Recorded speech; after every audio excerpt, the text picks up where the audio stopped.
비전 시리즈로 말씀을 전하고 있습니다. 오늘 말씀의 제목은 차원이 다른 비전이라고 주보에 나와갔고요. 제가 부제를 달아놨어요. 부제는 뭐라고 표현되어 있죠? 하나님의 말씀을 바로 보는 비전. 왜 그런지 말씀을 전하면서 왜 그렇게 제목을 했는지 알아보도록 하겠습니다. 자, 오늘 읽은 본문 말씀 너무나 잘 아는 말씀입니다. 찬양도 많이 들어봤지 않습니까? 조금 전에도 했어요. 예수님이 말씀하시니 물이 변하여 포도주 됐네. 네? 찬양도 많이 불렀고요. 가나의 아닌가요? 뭐라고 금방 하셨네? 가나의 이거 혼인잔치에 예수님도 또 예수님의 어머니도 그리고 제자들도 초청을 받은 사건이죠. 아마 한참 잔치가 무르익었을 때쯤이었을 것 같습니다. 보통 그 당시에 뭐 하루 하는 게 아니라 결혼 잔치지 않습니까? 일주일 정도를 하니까 아마 잔치가 많이 무르익어 갔을 때였을 것 같아요. 그런데 이 손님들을 대접하기 위한 무엇이 떨어졌습니까? 포도주가 떨어진 거예요. 낭패를 당하게 된 거죠. 당시 혼인 잔치집에 포도주가 떨어졌다는 것은 잔치 끝났다는 거예요. 매우 심각한 거라는 거죠. 우리나라도 전라도 같은 경우는 잔치집에 홍어가 없으면 잔치가 아니라고 하는 것처럼 아마 이때는 더했을 겁니다. 그런데 그 포도주가 떨어졌다는 거죠. 손님들도 잔뜩 모셔다 놓고 그런 일이 발생했다면 아마 주인이 큰 망신을 당하겠죠. 어쩌면은 이 책을 보다 보니까 그 내용도 있더라고요. 감옥에 갔을 수도 있다. 뭐 이렇게 얘기를 하는데 뭐 결혼하다가 감옥 갈 일은 없을 것 같고 아마 큰 낭패를 보겠죠. 혼인잔치로 인해서 웃음과 기쁨이 가득했던 그 집이 한순간 지금 포도주가 떨어짐으로 말미암아서 깊은 절망과 탄식 소리가 충만한 집으로 바뀌어 버렸다는 겁니다. 참으로 위기의 상황이 아닐 수 없다는 거예요. 이럴 때 여러분 같으면 어떻게 하겠냐는 거예요. 이럴 때 우리 같으면 어떻게 하겠느냐는 거예요. 불가능한 그런 절망적 상황에서 진퇴양난의 버거운 상황에서 우리 같으면 아니 여러분 같으면 어떻게 행동을 하시겠느냐는 거예요. 이 위기의 상황을 알고 예수의 어머니 마리아는요 다른 생각을 할 겨를도 없이 누구를 찾아갑니까? 예수님을 찾아가죠. 예수님에게 곧장 이 사실을 알리십니다. 우린 어려운 일이 있을 때마다 뭐 스스로 보통 그런 것 같아요. 스스로 문제를 해결할 생각을 하거나 다른 전문가들의 도움을 요청하면서 인간적인 노력을 할 때가 많다는 거예요. 그런가 하면 정말 절망의 위기 때에 우리의 삶을, 자신의 삶을 저주하고 불평하거나 심지어 자살이라는 아주 부정적이고 극단적인 방법으로 생애 종지부를 찍는 경우도 자주는 아니지만 간혹 있다는 겁니다. 뉴스를 보다 보니까 얼마 전에 그 20대라고 하더라고요. 20대 청년인데 버스 운전을 했던 청년입니다. 그걸 직업으로 갖고 있는 거죠. 그런데 사고가 난 거예요. 그래서 뭐 사람은 죽진 않았지만 버스 회사에서 그 합의금이나 뭐 이런 거를 못 해주겠다고 하는 거예요. 그래서 네가 책임을 져야 된다. 그러니까 승용차와 사고가 났는데 책임을 지다 보니까 액수가 적은 액수가 아니잖아요. 그래서 그것을 하다가 포기하고 죽었다는 거예요. 우리 뉴스에 나왔더라고요. 그래서 그게 조사에 들어갔다. 이런 이야기가 있더라고요. 이 절망적인 상황을 당하면 간혹이지만 이렇게 극단적인 선택을 하는 경우가 있다는 거예요. 하지만 오늘 마리아는 달랐다는 거죠. 물론 그 상황과 비교할 수는 없겠죠. 하지만 마리아는 달랐다는 겁니다. 마리아도요, 아마도 이 가정, 이 결혼식에 초대되었지 않습니까? 그 가정과 친분이 매우 깊었던 것 같아요. 어쩌면 친척이었는지도 모르겠어요. 어쨌거나 그 가정의 위기에 마리아가 깊이 관계되었던 것만은 틀림없는 것 같습니다. 그래서 마리아가 그 문제를 봤을 때 예수님이 누굽니까? 자기의 아들이지 않습니까?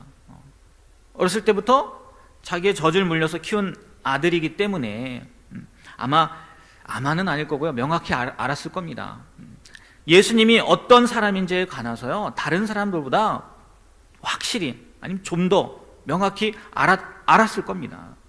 그래서 자신의 아들 이 예수님이 그 문제를 해결할 수 있는 유일한 사람이었음을 직감하고, 아니 깨닫고 믿고 누구에게 간 거예요? 예수님에게 간 거죠. 그 상황을 예수님에게 말씀하고 도움을 요청한 거죠.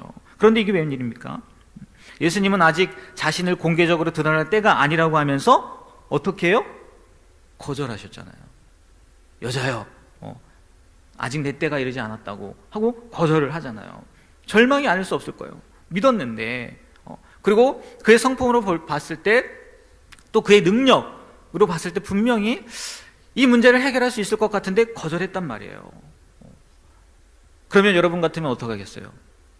우리도 정말 믿고, 이 사람이면 틀림없이 해결할 수 있다라는 확신을 갖고, 아니 그리고 그럴 수 있는 사람이다, 그런 성품도 갖고 있다라고 해서 다가갔는데 거절했단 말이에요.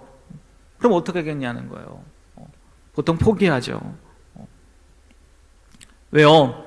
어려울 때 하나님께 기도하는데 응답이 없어요. 아니면 상황이 더 부정적으로 악화돼요. 그러면 우리도요, 그런 마음들이 생긴다는 거죠. 포기해야 되는 건가? 이건 하나님의 뜻이 아닌가 봐 하고 그럴 때가 있다는 거죠.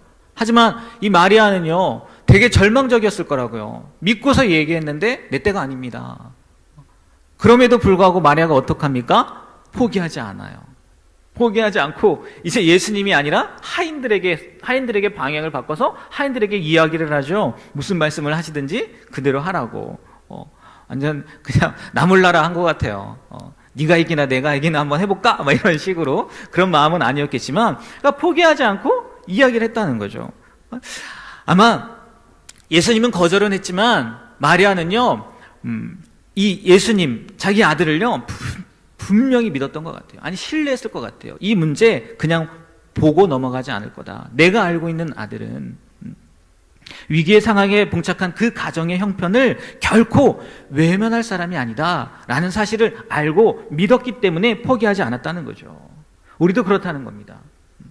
기도하다가, 주님을 신뢰하다가 결코 뭐 하면 안 된다고요? 포기하면 안 된다는 거예요. 낙심하면 안 된다는 거예요.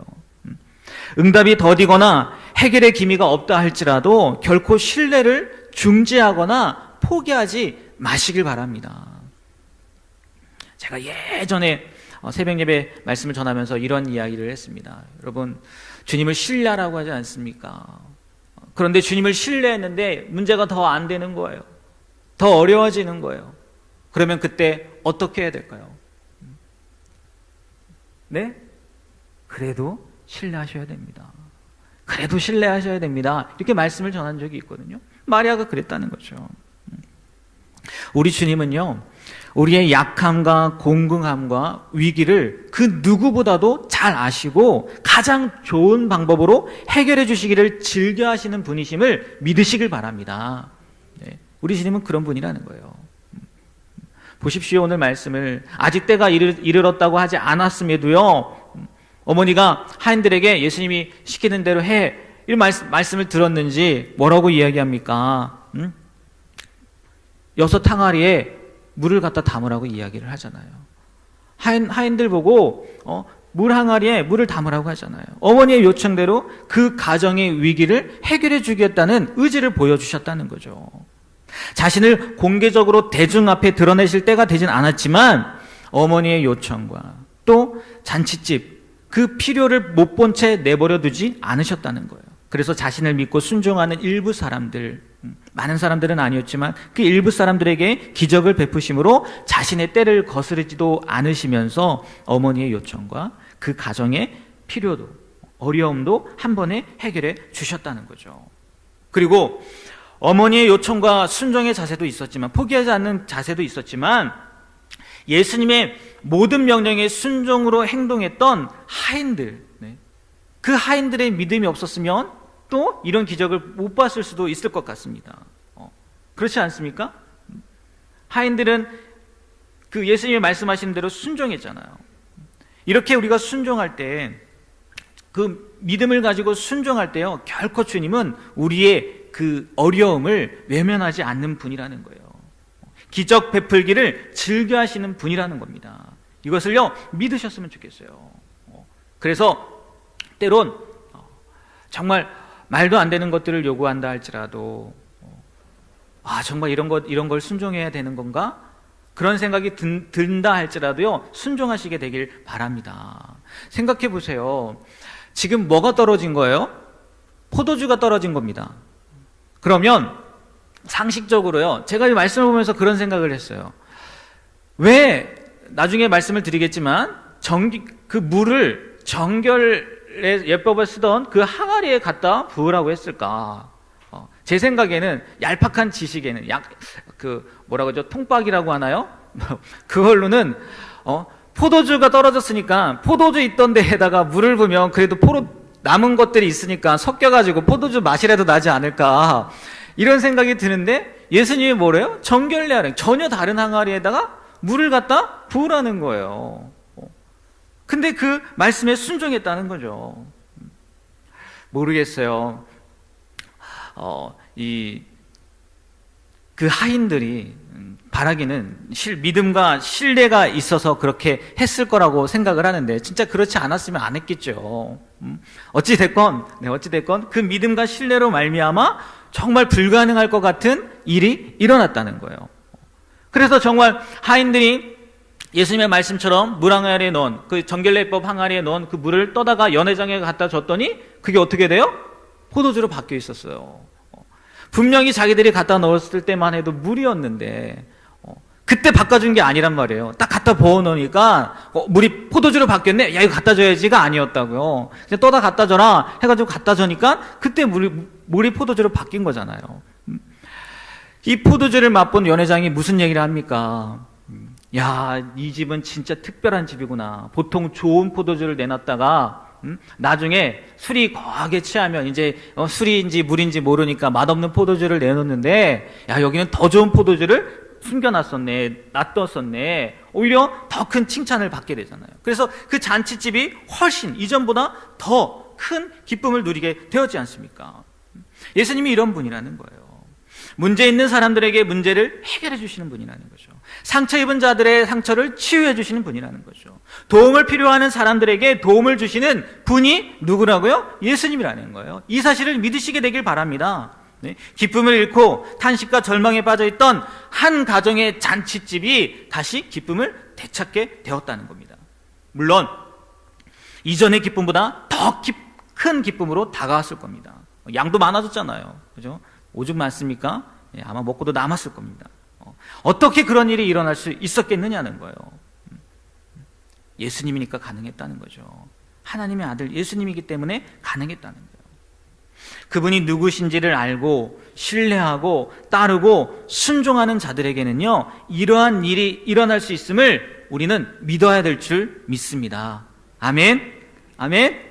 네, 아마 다 아멘. 저도 마찬가지고 속으로도 다 아멘 하셨죠? 그런데 네, 저도 그렇고요. 지금 이렇게 말씀을 전했지 않습니까? 좀 믿어지시고 은혜가 되시나요? 그 말씀이요? 나도 포기하지 말고 구해야지. 나도 어려운 상황이 닥친다 할지라도, 당장 이루어지지 않는다 할지라도 내가 주님을 끝까지 신뢰해야지. 그런 믿음이 생기시나요? 네, 아멘? 네, 그런데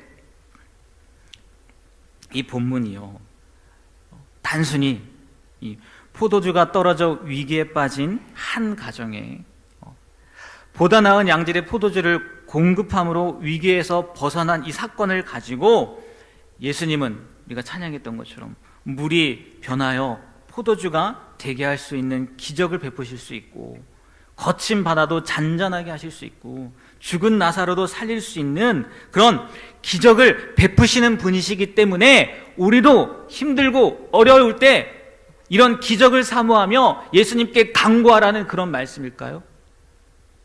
네? 지금까지 그렇게 제가 말씀을 드렸는데 다시 질문을 하는 거예요.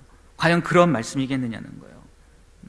그래서 지금 제가 여러분들에게 설교한 것처럼 그렇게 말씀을 전하면 될까요? 아마 제목을 이렇게 바꿀 수도 있을 것 같아요. 문제보다 크신 예수님, 아니면 문제보다 크신 하나님, 이렇게 제목을 써도 될 것 같아요. 그리고 이렇게 마무리할 수 있을 것 같습니다. 여러분, 예수님께서는요, 우리의 아픔을 보고 그냥 지나치지 않으십니다.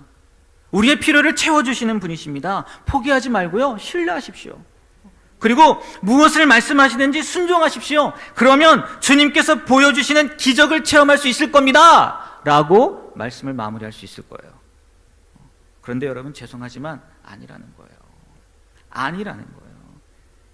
이 말씀은요, 그것을 보여주기 위한 말씀이 아니라는 거예요. 이 말씀을 통해 오늘 말씀의 제목처럼요, 차원이 다른 비전, 하나님께서 보여주시는 그 비전을요, 바라볼 수 있어야 된다는 거죠. 오늘 가나 혼인잔치의 기적사건을 통해서요, 본문이 우리에게 보여주고자 하는 진정한 의미와 비전은요, 지금 말씀드린 내용이 아니라는 거예요. 제가 뻥 친 거예요. 네. 본문은, 오늘 읽은 본문 말씀은요, 그저 당면한 세상적 문제 그 하나를 해결해주는 비결이 무엇인지를 보여주는 말씀이 아니라는 거예요. 물론요, 개인적으로 큐티를 할 때요, 그렇게 적용이 될 수는 있을 것 같아요.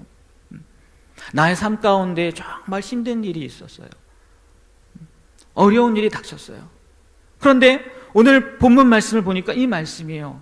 말씀을 읽다가 보니까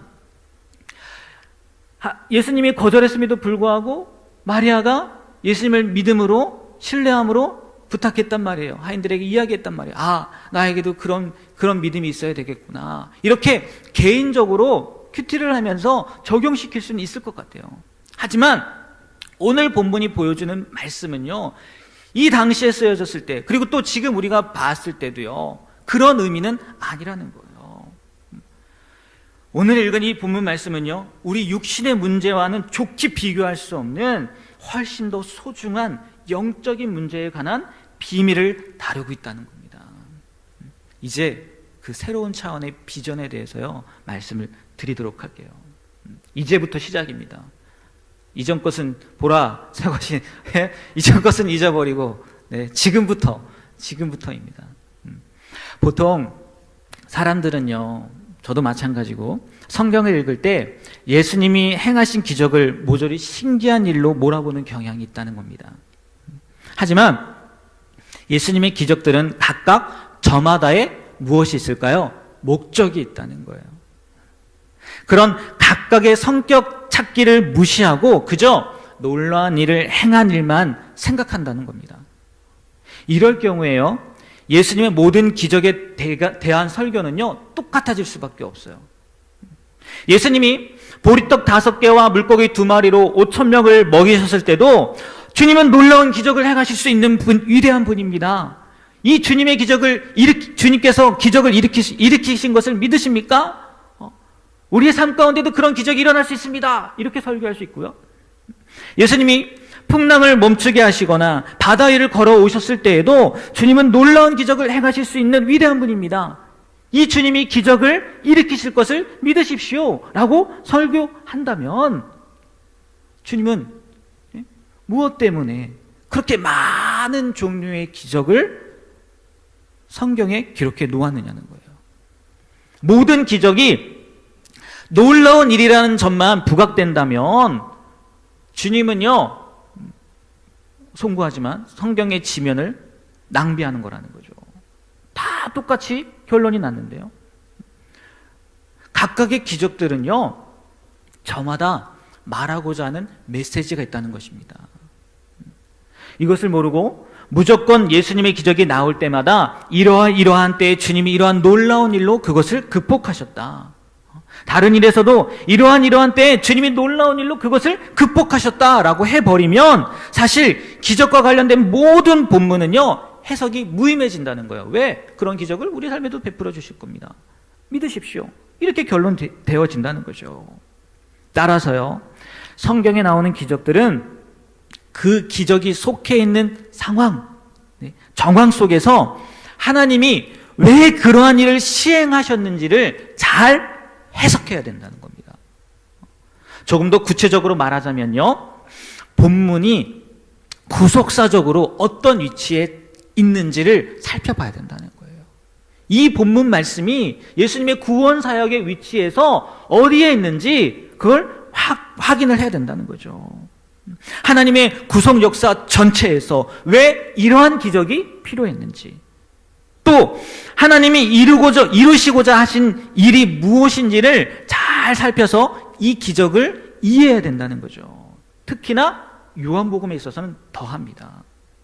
그런 의미에서 오늘 말씀을 다시 살펴보면요, 전혀 다른 것을 보여주는 말씀이 된다는 것입니다. 첫 번째 힌트는요, 표적이라는 말씀이에요. 표적.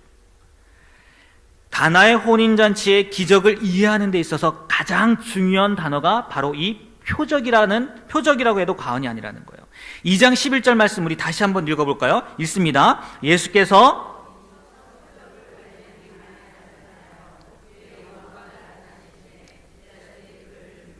네, 요한복음은 예수님의 가나 혼인잔치 기적을 뭐라고 표현했습니까? 표적이라고 표현했다는 거예요. 원래 표적이라는 말은 징조나 표시라는 뜻입니다. 놀라운 일을 행한 것이 기적, 미라클이라면 표적은 사인이라는 거예요. 기호 또는 흔적, 마크라는 거예요. 마크. 그런 표현이라는 거죠. 영어를 잘하는 분이 있어서 제가 흠칫했습니다. 여기 딱 있어서 마크 이렇게 해야 되나요? 네. 가나의 혼인잔치에서요, 그분의 기적은 단순히 놀라운 일을 말하기 위한 것이 아니라 무엇인가를 나타내기 위한 표였다는 겁니다. 홀베르다라는 분이 계신데, 이분은요, 이 요한복음은 항상 예수님의 기적을 징조라고, 사인이라고 부르고 있다라고 해놨더라고요. 요한복음은 사실 표적으로 구분되어 있다고 볼 수 있다는 겁니다. 요한복음 20장 30절 31절 말씀에요, 그런 증거가 보여요. 다시 한번이 아니죠. 한번 읽어볼까요? 30절 31절. 예수께서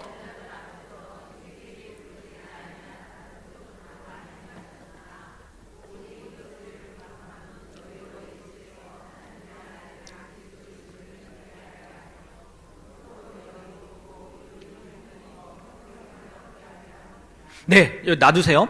예수님께서 제자들 앞에서 이 책에 기록되지 않은 다른 뭘 많이 행했다고요? 표적들을 많이 행했단 말이에요. 그 요한복음 안에 기록되지 않은 표적들을 많이 행했습니다. 그런데 31절 말씀에 보니까 오직 이것을 기록하면, 그러면 이것은 뭘까요? 앞에서 이야기한 표적들이라는 거죠. 이 표적을 기록함은 너희로 이어서 이렇게 이어지는 말씀이라는 거죠. 요한복음은 표적의 책이라는 거예요. 이런 관점으로 보면요, 이 요한복음이 보여주는 그 7개의 표적이 있다는 거예요. 오늘 읽은 요한복음 2장 말씀의 가나의 혼인잔치, 물을 포도주로 만들어주는 이 표적 사건과, 두 번째는 왕의 신하의 아들을 고친 사건이 있고요, 세 번째는 베데스다 연못가에서 38년 된 병자를 고치신 사건, 그리고 오병이어의 기적, 무리를 걸으신 기적, 날 때부터 소경이었던 사람을 고치신 거, 나사로를 살리신 거, 이런 것들이요, 각각 구속사적인 관점에서요, 의미하는 바가 있다는 거죠. 그건 나중에 기회가 된다면 다시 말씀드리기로 하고요. 오늘 말씀을 해석하기 위한 이 표적이라는 단어에 주목을 해야 된다는 거죠. 단순히 기적이 아니라는 거예요. 그럼 무슨 표적이냐? 두 번째 힌트가 뭐냐? 물과 포도주에 있다는 거예요. 예수님은 특별히요, 물을 무엇로 만들었습니까? 포도주로 만들었다는 거예요. 그런데 유의할 것이 뭐냐면, 그 포도주를 만든 항아리가 뭐였냐면 유대인의 정결 예식을 따라 사용되는 그 물 항아리를 가지고 만들었다는 거예요. 6절 말씀 한번 볼까요? 지나갔지만 한번 보시면 다시 기억이 날 겁니다. 2장 6절 말씀, 요한복음. 네, 읽어볼까요? 거기에 유대인의 정결 예식을 따라 2-3통 드는 돌 항아리 6이 놓였는지라. 같이 7절까지 읽을까요? 예수께서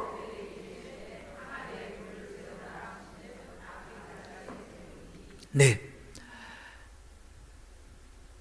똑같은 포도주 항아리가 아니라 예수님이 말씀하시기를 정결 예법에 쓰는 항아리에다가 물을 채우랬다는 거예요.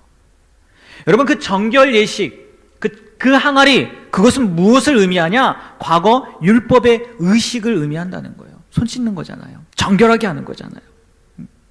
즉, 주님께서요, 물을 포도주로 만드신 사건은 예수님이 과거 율법의 그 의식의 시대를 새로운 것으로 변화시키는 분이심을 보여주는 표적이라는 거예요. 징표라는 거예요. 그러면 왜 굳이 포도주였냐는 거예요. 물론 가나의 혼인잔치에 포도주가 떨어져서 포도주겠지만 하나님께서 왜 그 표적을 기록하게 하셨느냐는 거예요. 아마 가장 쉽게요, 이렇게 생각할 수 있을 것입니다. 예수 그리스도의 피를 상징한다. 뭐가요? 포도주가. 훗날에 있을 그리스도의 십자가 사건을 말한다고 생각할 수 있을 것입니다. 만일 포도주가 떨어진 포도주통에다가 물을 담아 포도주로 만들어 주셨다면 그렇게 생각하기가 쉽지 않았을 거예요. 이 요한복음을 보는 사람들이, 또 지금 우리도 유별나게 어디에다가 물을 붓게 하셨다고요? 정결 예식에 쓰이는 항아리에 물을 붓게 하셨다는 거예요. 그리고 그 물을 포도주로 바꿔주셨다는 거죠. 그러니까 이 표적이 그저 잔치 중에 포도주가 떨어져 당황하는 주인을 돕고 어머니 마리아의 요청을 들어주기 위한 배려로 그치는 사건이 아니라는 거죠. 이 물이 포도주가 되게 하신 표적이 우리 주님의 정체성과 사명, 하나님의 비전을 분명하게 보여주신 표적이라는 거죠. 왜 굳이 정결례 항아리에다가 물을 갖다 붓고 그것이 포도주로 바뀌었는지 이제 이해가 되실 거라는 겁니다. 유대인의 정결례에 사용되는 물로는요, 사람의 마음, 그 죄, 마음속에 있는 죄를요 결코 깨끗하게 해결할 수 없다는 겁니다. 그것은 씻어도 온전히 깨끗하게 할 수 없어서 계속해서 씻어야 하는 우리의 죄를 보여주는 항아리라는 겁니다. 그런데 예수님께서 그 율법의 항아리에 담긴 물을 자신의 보혈을 상징하는 무엇으로 바꿔주셨다고요? 포도주로 바꿔주셨다는 겁니다. 율법의 항아리는 순식간에 예수 그리스도의 보혈로 말미암는 은혜의 항아리로 변하게 된 거라는 것이죠. 변하게 된 거라는 거예요. 예수님은 우리의 죄를 씻고 또 씻기 위해 사용하던 정결례의 물, 즉 옛 언약의 물을 새 언약의 포도주로 바꾸셔서 우리의 죄를 단번에 씻어주실 것을 보여주신 것입니다. 이게 물이 포도주로 바뀐 사건에 대해서 생각할 수 있다는 거죠. 그리고 또 하나는요, 이렇게 생각해 볼 수도 있다고, 이렇게 생각해 볼 수도 있습니다. 뭐냐? 성경에서 마지막 날에 대한 예언을 이렇게 한 구절들이 있지 않습니까? 그 구절들을 보면요, 신기하게요, 이런 말씀들이 많이 나와요. 그 중에 하나만 찾아보면 요엘서 3장 18절 말씀입니다. 다 같이 한번 읽어보겠습니다. 그날에 산들이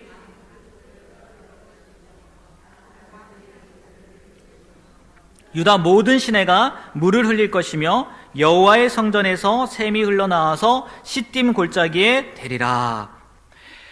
회복을 예언하는, 그리고 마지막 날 메시아 시대를 도래하는 그런 예언의 말씀들을 보면 그 안에 무슨 내용이 나왔다고요? 포도주에 대한 내용들이 나온다는 거예요. 여기 있는 말씀뿐만이 아니라 열왕기상에도 또 미가서에도 스가랴에도 보면 그 마지막 날에 종말론적인 안식을 의미하는 구절 가운데 이 포도주, 이 내용들이 나온다는 거예요. 그래서 이걸 이렇게 생각할 수도 있다는 겁니다. 구약시대에 도래할 마지막 날, 즉 메시아의 날은 그 사람들의 생각 가운데, 인식 가운데 뭐가 넘치는 날? 포도주가 흘러 넘치는 날이었다는 거예요. 그런데 지금 그 구약시대의, 그 율법시대의 그 물을 지금 예수님께서 무엇으로 바꿔주신 거예요? 포도주로 바꿔주신 거예요. 그러면 바꿔 말하면 지금 시대가 무슨 시대라고요? 메시아가 도래했다는 거죠. 안식의 날이 왔다는 거죠. 그들이 그렇게 기다리던 누구요? 메시아가 지금 이 자리에 있다는 거, 그것을 보여주는 사건이라는 겁니다. 이렇게도 볼 수 있다는 거예요. 가나 혼인잔치의 표적은 주님이 바로 그 율법 시대를 마치고 새 시대를 이끌어 오시는 분, 그리고 그들이 기다리던 그 메시아, 그분이 바로 예수님이라는 것을 보여주는 사건이라는 겁니다. 그리고 마지막으로 세 번째 힌트는 뭐냐? 여기에요, 특별히 무슨 단어가 쓰였냐면 영광이라는 단어가 쓰였다는 겁니다. 11절 말씀에 다시 한번 읽어볼까요? 11절. 네. 2장 11절. 없나요, 뒤에? 2장 11절. 네. 다시 한번 읽어볼까요? 예수님이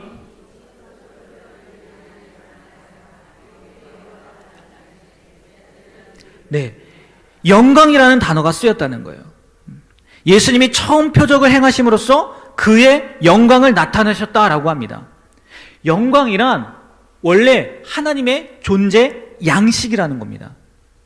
그런데 신약에서 이것을 사용할 때는 예수님께서 이 땅에 오셔서 이루신 구속 사역을 통해 예수님의 어떠하심을 드러내는 것을 의미한다는 거예요. 그런데 물이 포도주로 바뀌는 사건을 통해서 지금 뭐라고 얘기했다고요? 영광이라는 단어를 썼다는 거예요. 그러면 그것에서 뭐가 보인다고요? 예수님의 어떠하심이 보인다는 거예요. 그것을 의미한다는 거죠. 예를 들어서 요한복음 1장 14절 말씀에 보면요, 이런 말씀이 있습니다. 말씀이 육신이 되어 우리 가운데 거하심에 우리가 무엇을 본다고요? 그의 영광을 보니 아버지의 독생자의 영광이요 은혜와 진리가 충만하더라. 예수님의 어떠하심, 여기에서는 예수님의 어떠하심을 보여주는 겁니까? 독생자라는 거죠. 하나님의 아들이라는 거예요. 그리고 말씀이 육신으로 왔다는 겁니다. 하나님의 말씀이 육신이 되어 우리 이 땅 가운데 오셨다는 거예요. 그 모습을 보여주는 거고요. 그리고 요한복음이 아니라 로마서 6장 4절과 베드로전서 1장 11절 말씀 한번 읽어볼까요? 시작. 그러므로 우리가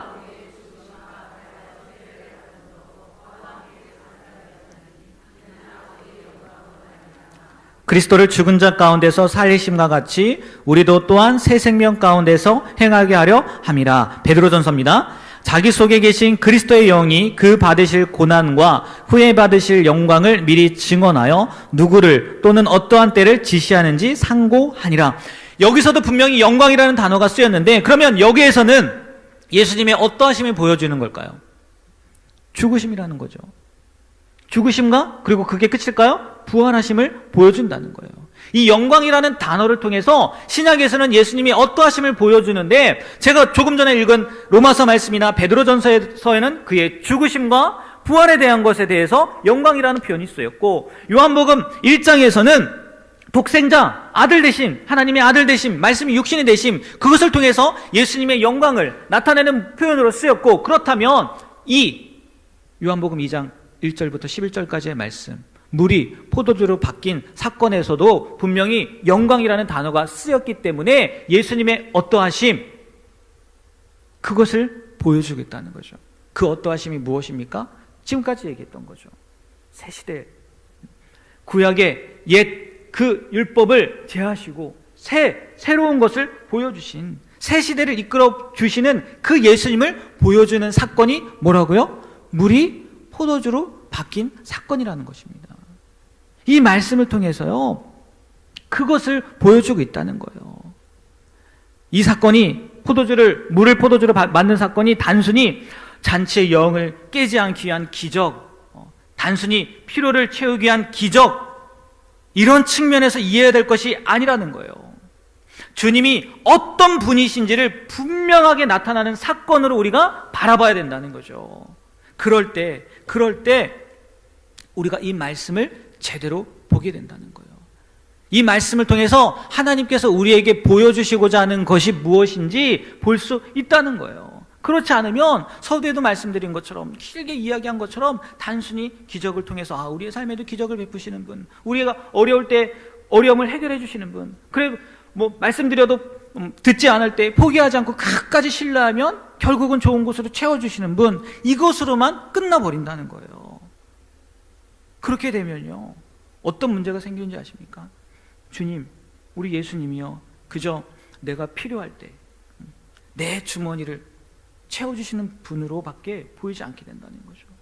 내가 힘들 때, 내가 어려울 때 이 문제들을 해결해 줄 수 있는 분, 그런 것으로밖에 보이지 않는다는 거예요. 하지만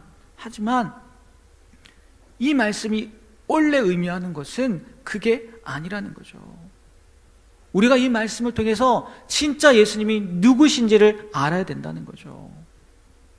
오늘 그냥 새 시대의 도래 이런 말씀만 했지만, 궁극적으로 우리가 예수님에 대해서 알아야 되는 게 뭡니까? 우리의 필요를 채워주시는 분입니까? 아니에요. 구원자라는 겁니다. 보혈 얘기했던 것처럼 우리의 영혼, 네, 보이는 게 아니라 보이지 않는 세계, 네, 그리고 영혼을 책임지시는 분이 누구라고요? 예수님이라는 거예요. 이 말씀을 통해서 우리는요, 그 예수님, 그분을 바라볼 수 있어야 된다는 거죠. 섞이면 안 된다는 거예요. 다른 것과요, 조합하면 안 된다는 거예요. 오직 예수님만이 우리의 구원자이고, 예수님만이 우리의 죄를 씻을 수 있는 분이고, 예수님만이 하나님이 말씀하신 그 하나님의 아들, 독생하신 분, 우리를 구원해 줄 수 있는 분이라는 것을요, 인식해야 된다는 겁니다. 이 말씀을 통해서요, 철저하게 그 부분을 바라볼 수 있어야 되는 겁니다. 여러분, 이제요, 이 말씀을 볼 때마다 그 예수님을 바라보셨으면 좋겠어요. 아니, 하나님의 비전을 바라보셨으면 좋겠어요. 우리를 위해서, 우리의 구원을 위해서, 그리고 과거에 이스라엘 사람들에게 비춰본다면 그들에게 있어서는 그 율법을, 과거에 그들이 행했던 그 율법을 종식시키고, 새 율법, 그 예수님, 그들이 기대하던 그 예수님이 바로 이분이었다는 것을 보여주는 말씀이라는 것을 깨닫게 하기 위해서 기록했던 것처럼, 우리도 이 말씀을 통해서요, 진정으로 예수님이 어떠한 분이신지를 깨닫게 되길 주님의 이름으로 간절히 부탁드립니다. 네, 오늘 말씀을 통해서요, 그분의 예수님의 예수님 되심을 바라보고 또 하나님의 하나님 되심을 기억할 수 있는 그런 귀한 삶이 되길 주님의 이름으로 부탁드립니다.